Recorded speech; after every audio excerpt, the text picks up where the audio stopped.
নমস্কাৰ। আজি আমি আলোচনা কৰিম নৱম শ্ৰেণীৰ শিশুলীলা।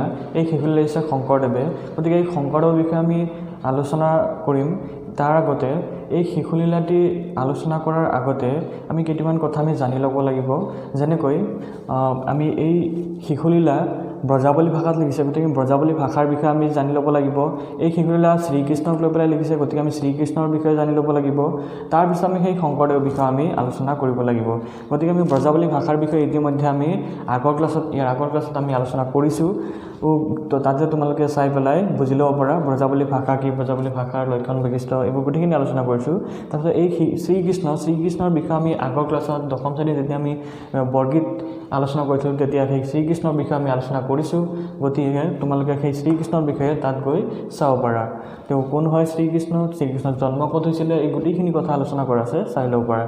তাৰপিছত এতিয়া বৰ্তমান আমি আলোচনা কৰিব লাগিব শংকৰদেৱৰ বিষয়ে। কাৰণ আমি শংকৰদেৱৰ বিষয়ে এইকাৰণে জানিব লাগিব, কাৰণ শংকৰদেৱে শিশুলীলা লিখিছে। যিকোনো কবিতা নাইবা পাঠ আমি আলোচনা কৰাৰ আগতে আমি সেই লিখক নাইবা সেই কবিৰ বিষয়ে আমি জানি লোৱাটো খুবেই প্ৰয়োজন। গতিকে আমি শংকৰদেৱৰ বিষয়ে যদি পোনপ্ৰথমে যদি আমি আলোচনা কৰিবৰ কাৰণে যাওঁ, তেতিয়াহ'লে আমি শংকৰদেৱৰ জন্মৰ পৰা আমি আৰম্ভ কৰিব লাগিব। যেনেকৈ শংকৰদেৱৰ জন্ম হৈছিলে 1449 চনত নগাঁৱৰ আলিপুখুৰীত। তেওঁ সৰুতে নিজৰ মাক দেউতাকক হেৰুৱাবলগীয়া হৈছিলে, অৰ্থাৎ সৰুতে তেওঁ ঘাটমাউৰা হ'বলগীয়া হৈছিলে। তাৰপিছত তেওঁ ডাঙৰ দীঘল কৰিছিলে আইতাক খেৰসুতিয়ে, আৰু আইতাক খেৰসুতিয়ে ডাঙৰ দীঘল কৰি থকাৰ সময়ত যেন চিন্তাত পৰি গৈছিলে। কাৰণ শংকৰদেৱক বিভিন্ন ধৰণে তেওঁক বিদ্যালয়ত অৰ্থাৎ টোলত পঢ়িবৰ কাৰণে কৈছিলে, কিন্তু শংকৰদেৱ কোনোপধ্যেই যাব বিচৰা নাছিল। কাৰণ শংকৰদেৱ পঢ়াৰ প্ৰতি একো ধাউতীয়া নাছিল তেনেকুৱা। শংকৰদেৱে অনাবৰতে সেই গৰু চৰোৱা, খেলা ধূলা কৰা আৰু সেই অনাবৰতে ইফাল সিফাল ঘূৰি ফুৰা, এইবোৰ যেন শংকৰদেৱে কৰি ফুৰিছিলে আৰু কৰি ভাল লাগিছিলে।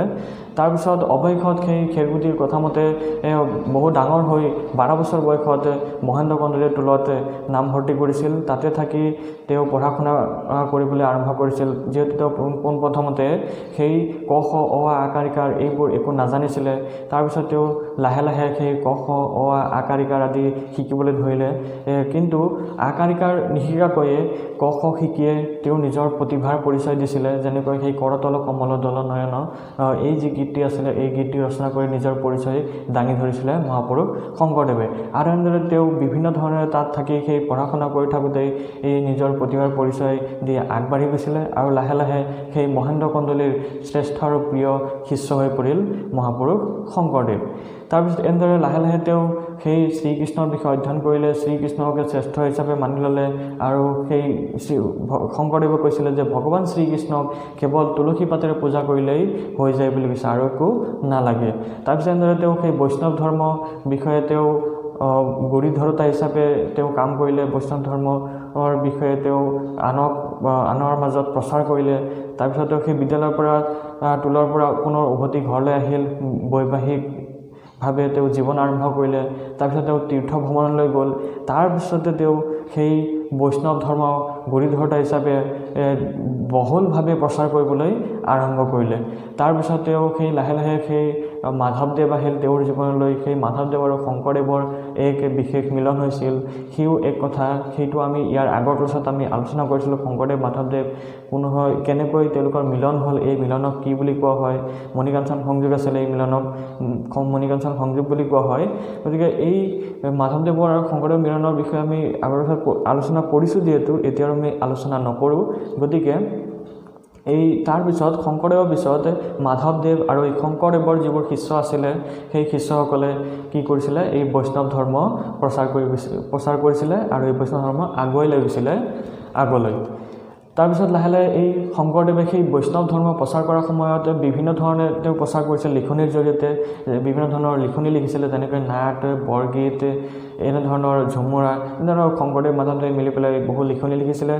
তাৰ ভিতৰত শংকৰদেৱৰ আটাইতকৈ শ্ৰেষ্ঠ গ্ৰন্থখন আছিল, তেওঁ বহু লিখিছিলে, কিন্তু আটাইতকৈ ভাল আৰু শ্ৰেষ্ঠ গ্ৰন্থখনে আছিল তেওঁৰ সাহিত্যিক জীৱনৰ আটাইতকৈ শ্ৰেষ্ঠ গ্ৰন্থখন আছিল কীৰ্তনঘোষা। এই কীৰ্তনঘোষা আছিল সাহিত্যিক জীৱনৰ শ্ৰেষ্ঠ কীৰ্তিস্তম্ভ।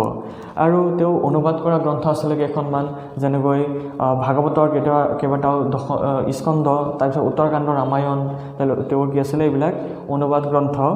তাৰপিছত তেওঁৰ কাব্য আছিলে কেইখনমান, ৰুক্মিণী হৰণ, পাৰিজাত হৰণ, হৰিচন্দ্ৰ উপাখ্যান আদি তেওঁ আৰু আছে, আদি তেওঁৰ হ'ল কাব্য।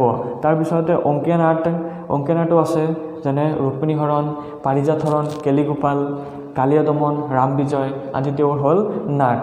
এই শংকৰদেৱৰ অসমীয়া সাহিত্যত নাট্যজীৱনী পাতনি মেলা সেই নাটখনৰ নাম আছিলে সংলাপবিহীন নাট আছিল, সেইটো আছিলে শীৰ্ণযাত্ৰা। এই শীৰ্ণযাত্ৰা আছিলে সংলাপবিহীন নাট আৰু প্ৰথম নাট্যজীৱনী পাতনি মেলা শংকৰদেৱৰ নাটক। তাৰপিছত সেই তেওঁৰ শ্ৰেষ্ঠ তত্ত্বমূলক গ্ৰন্থ আছিলে এখন, সেইখন হৈছে ভক্তি ৰত্নাকৰ। তাৰপিছত সেই আৰু বহুকেইখন লিখিছে নাটক, তাৰ ভিতৰতে একেবাৰে শেষৰ নাটকখন আছিল ৰাম বিজয়। গতিকে শংকৰদেৱ কোন হয়, তেওঁ ডাঙৰ দীঘল কোনে কৰিছিলে, লালন পালন, এইখিনি আমি জানিলোঁ। থুলমূলকৈ তেওঁৰ বিষয়ে আমি চমুকৈ আলোচনা কৰিলোঁ। তাৰপিছত আমি এতিয়া আলোচনা কৰিম এই যি শিশুলীলা, আচলতে শিশুলীলাটিত কি দিছে সেই বিষয়ে আমি আলোচনা কৰিম।